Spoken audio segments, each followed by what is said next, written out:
ஓம் சாய்ராம். என் அன்பு செல்லமே, என்னுடைய அழகான தங்கமே, உனக்கு ஒரு விஷயத்தை சொல்லட்டுமா?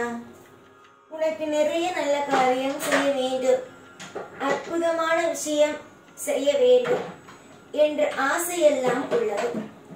ஆனால் அது எப்படி செய்ய வேண்டும், எந்த மூலமாக எப்படியெல்லாம் அதை நகர்த்த வேண்டும் என்பதுதான் இன்னுமே உனக்கு புரியவே இல்லை.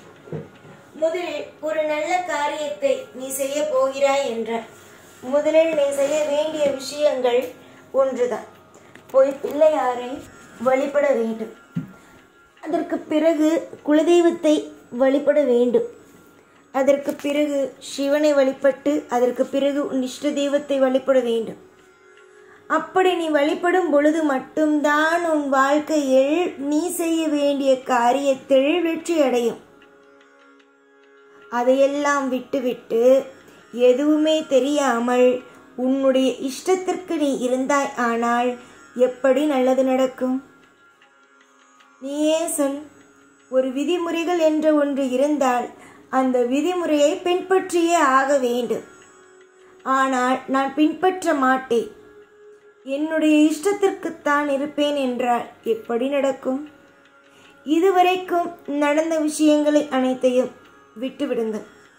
இதற்கு மேல் உங்களுடைய வாழ்க்கையில் நடக்கப் போகும் விஷயங்களை மட்டுமே பாருங்கள். இதற்கு முன்பு நடந்தது எல்லாம் எப்படி இருந்தாலும் அதை உங்களால் மாற்ற இயலாது. ஆனால் இதற்கு பிறகு உங்களால் எல்லா விஷயத்தையும் சரியாக செய்ய முடியும் தானே? அப்படி என்றால் பொறுமை கொள்ளுங்கள். வாழ்வில் எல்லா விதத்திலும் நான் துணை நிற்பேன். இந்த ஷீரடி சாய் ஆகிய நான் இவ்வுலகத்தை உருவாக்கும் பொழுதே யார் யார் எப்படி இருக்க வேண்டும் என்று நிர்ணயித்துதான் நான் உருவாக்கினேன். என்னை நீ சிவனாக பார்த்தால் சிவன், விஷ்ணுவாக பார்த்தால் விஷ்ணு, பிரம்மாவாக பார்த்தால் பிரம்மா. நான் தான் இங்கு அனைத்துமே. அது உனக்கும் ஏற்கனவே தெரிந்த ஒன்றுதான். அலட்சியம் எப்பொழுதும் வாழ்க்கையில் தேவையே அல்ல. அலட்சியம் என்பது ஒரு மனிதனை ஆக்குவது அல்ல, அது முற்றிலுமாக எப்பொழுதும் எல்லா நிலையிலும் அழிப்பது. அப்படி இருக்கும் பொழுது நீயே சொல், நீயே மனம் திறந்து சொல், உன்னுடைய வாழ்க்கையை நீ ஆக்கப் போகிறாயா இல்லை அழிக்கப் போகிறாயா என்று. என்னுடைய பிள்ளைகளுக்கு ஒவ்வொரு நாளும் ஒவ்வொரு விதமான பாடங்கள் நடக்கிறது இவ்வுலகில். நீ என்னிடமே வந்து சொல்வாய், எவ்வளவு தெரியுமா சாயி, நான் கஷ்டப்படுறேன். ஒவ்வொரு நாளும் ஒவ்வொரு பொழுதும் மற்றவங்க என்ன எந்த அளவுக்கு தெரியுமா சாயி கஷ்டப்படுத்துறாங்க. நீயோ எதையுமே கண்டு கொள்ளாம எப்போ பார்த்தாலும் என்ன அளவச்சிட்டே இருக்கிய சாயிங்கிறது தான்.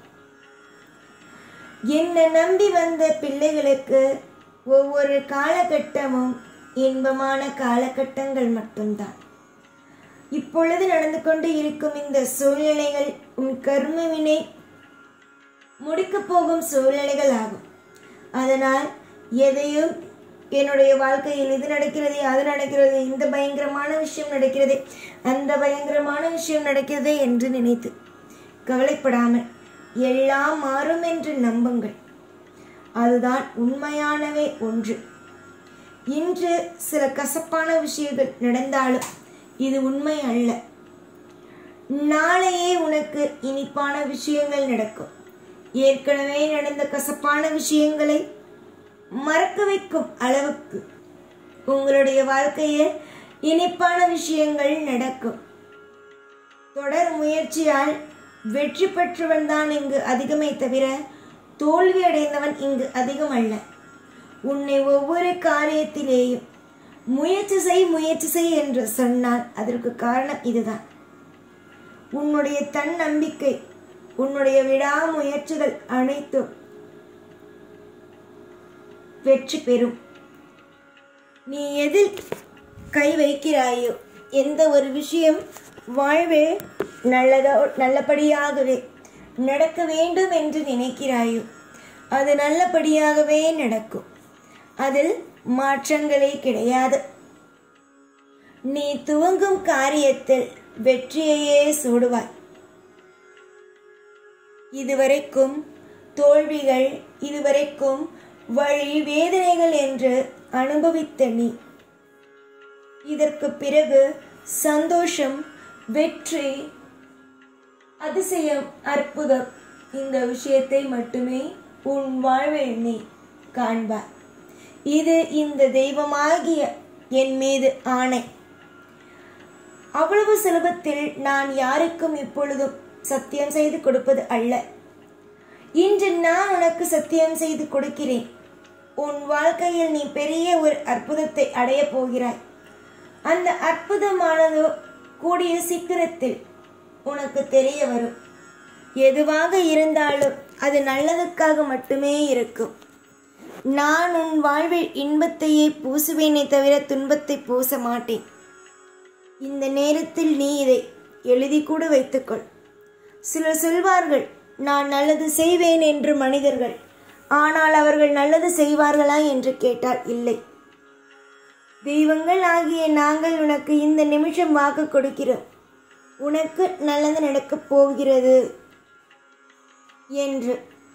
நிச்சயமாக நல்லதே நடக்கும். காலம் முழுவதும் இன்பத்தோடு வாழ்வதற்கு தயாராகு. துன்பத்தோடு வாழ்ந்து விட்டாய் அல்லவா, இன்பத்தோடு வாழ தயாராகு. யார் மீதும் வெறுப்பு கொள்ளாதே. யார் மீதும் எந்த ஒரு நிலையிலும் எந்த ஒரு பொழுதிலும் வாழ்க்கையை வெறுத்தும் விடாதே. உன்னுடைய வாழ்க்கைக்கும் உன்னுடைய அனைத்து விஷயத்திற்கும் நானே பொறுப்பாவேன். என்னிடம் இருக்க உன்னுடைய வாழ்க்கை எப்படி வீண் போகும்? எல்லாம் நல்லது நடக்கும். தெய்வத்தை நம்பி கொடுத்த வாழ்க்கை ஒரு காலமும் வீண் போவது கிடையாது. மனிதர்கள் தான் தவறாக நினைக்கிறார்கள். ஆனால் நான் மட்டும் சொல்வேன், என்னிடம் கொடுத்த வாழ்க்கை ஒரு நாளும் வீண் போகாது என்று. நலமும் வளமும் பெற்று பெருவாழ்வு நீ வாழப்போவது உறுதி. இதற்கு நடுவே எதற்கு குழப்பம்? குழம்பி தரிக்காமல் நிம்மதியாக இருக்கலாம்.